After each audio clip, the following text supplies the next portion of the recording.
14 വർഷം നീണ്ട പ്രയത്നം യാഥാർത്ഥ്യമായെങ്കിലും GSTയുടെ നടപ്പിലാക്കൽ പ്രക്രിയ സംബന്ധിച്ച് ആശങ്ക ഇപ്പോഴും തുടരുകയാണ്. IT അധിഷ്ഠിതമായ നികുതി സംവിധാനമാണ് GST. എന്നാൽ IT സംവിധാനം പൂർണ്ണമായും സ്ഥാപിക്കാൻ കഴിഞ്ഞിട്ടില്ല. GST നെറ്റ്വർക്കാണ് ഇതിൽ പ്രധാനം. സ്വകാര്യ പങ്കാളിത്തത്തോടെ സ്ഥാപിച്ച കമ്പനിയാണ് GST നെറ്റ്വർക്കിന്റെ ചുമതലക്കാർ. എന്നാൽ GST നെറ്റ്വർക്ക് സ്ഥാപിക്കാൻ ഇനിയും മാസങ്ങളെടുക്കും. അന്തർ സംസ്ഥാന ചരക്ക് കടത്ത്, നികുതി റിട്ടേൺ സമർപ്പിക്കൽ എന്നിവയെ ഇത് പ്രതികൂലമായി ബാധിക്കും. നികുതി റിട്ടേൺ സമർപ്പിക്കുന്നതിന് 2 മാസത്തെ ഇളവ് GST കൗൺസിൽ നൽകിയിട്ടുണ്ട്. അതോടൊപ്പം പല സേവനങ്ങൾക്കും നികുതി ഈടാക്കുന്നത് സംബന്ധിച്ച് വ്യക്തത കൈവന്നിട്ടില്ല. സിനിമാ ടിക്കറ്റിന് 2 തരം നികുതി ഈടാക്കാൻ തീരുമാനിച്ചിട്ടുണ്ട്. എന്നാൽ ഇൻപുട്ട് ടാക്സ് ക്രെഡിറ്റ് കണക്കാക്കുന്നത് സംബന്ധിച്ച് വ്യക്തത വരാത്തത് ടിക്കറ്റ് നിരക്ക് കണക്കാക്കുന്നതിനെ ബാധിക്കും. ഇത്തരം പ്രശ്നങ്ങൾ പ്രത്യേകം പരിശോധിച്ച് പരിഹാരം കാണാനാണ് GST കൗൺസിലിന്റെ തീരുമാനം.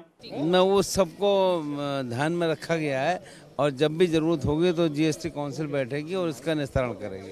आगे 3 समय बढ़ा दिया है और समय अब 3 महीने का दिया गया है कि इस काम में कोई भी असुविधा होगी तो उसका निस्तारण. അതോടൊപ്പം രാജ്യത്തെ വ്യാപാരികൾക്കിടയിൽ GST സംബന്ധിച്ച് ബോധവൽക്കരണം നടത്താൻ കഴിയാത്തത് സർക്കാരിന് വലിയ വെല്ലുവിളി ഉയർത്തുന്നുണ്ട്. ഇതുമൂലം ഒരു വിഭാഗം വ്യാപാരികൾ ഇപ്പോഴും GSTക്കെതിരായ പ്രതിഷേധം തുടരുകയാണ്. രജിസ്ട്രേഷൻ, നികുതി റിട്ടേൺ സമർപ്പിക്കൽ, നികുതി ഈടാക്കൽ എന്നിവയിലാണ് വ്യാപാരികൾക്ക് വ്യക്തത വരുത്തേണ്ടത്. മാതൃഭൂമി ന്യൂസ്, ഡൽഹി.